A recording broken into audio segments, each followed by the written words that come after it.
The question I got, how do I stay motivated? The reason? Well, my subscribers. Let's talk about it. Roll it.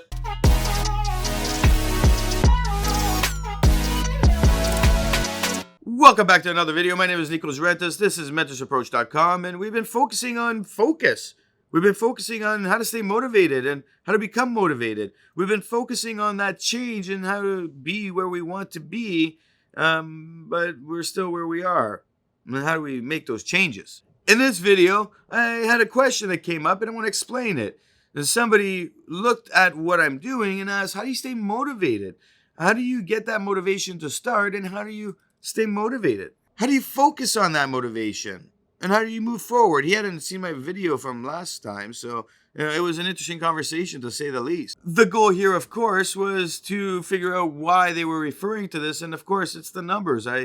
Time of this video, I only have 400 subscribers, and because of that, they were wondering, how do I keep going, and what makes it count? Now, unlike other YouTubers who focus on just their subscribers and the money YouTube gives them, my focus is more on line of coach calls. It's on the businesses I have that are the marketing stuff. You name it. They watch the stuff, they go, hey, I want to talk to you, and we figure out what they need. At the same time, it's not really about the money. It's really about me figuring out what I want to be in the future me, so that I can keep moving along.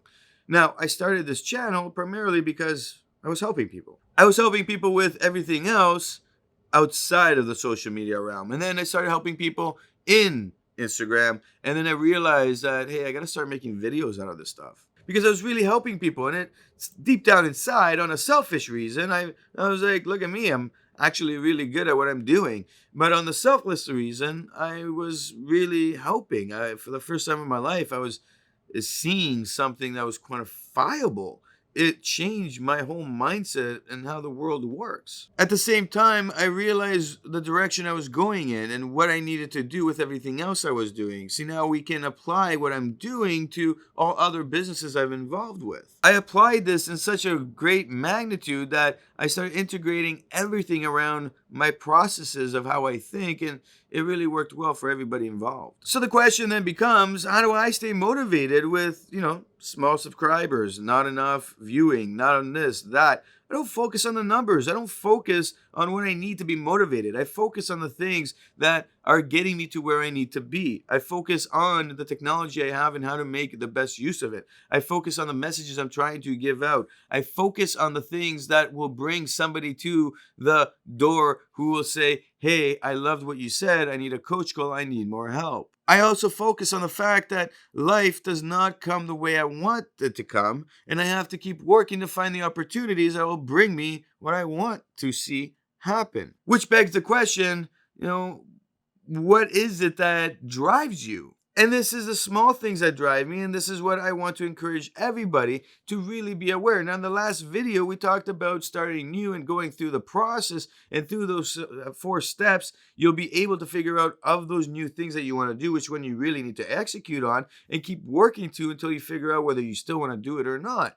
And in the same way, this is the continuation of that.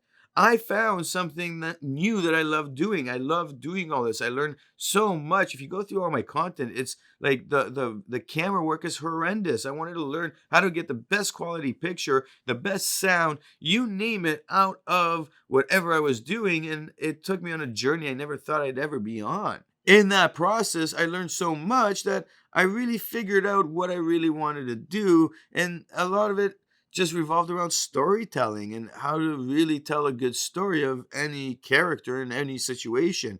We took that, we applied it to everything else we're doing, and it's worked very well. So as you focus on this journey, you really need to look at, hey, I'm working on this, and my step 2 really needs to be about opportunity. What are the opportunities that exist, and how do I find more of them?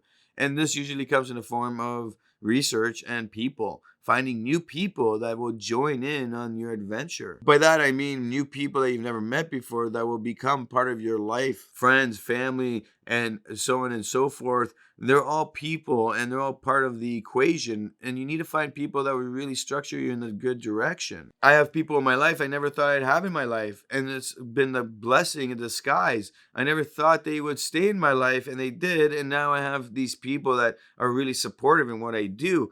It's been great. They understand what I'm doing and they're there by my side. And every time I need to pitch an idea, they're there to be like, yeah, that's awesome. Or no, don't even think about it. Which means I go to the drawing board and I figure out a better way to figure out what I'm trying to do in order to figure out how I'm going to actually come back to the drawing table with something awesome. Let's look at this idea really quick. And the third point has to be opportunities come in ways where we don't really see that it's an opportunity.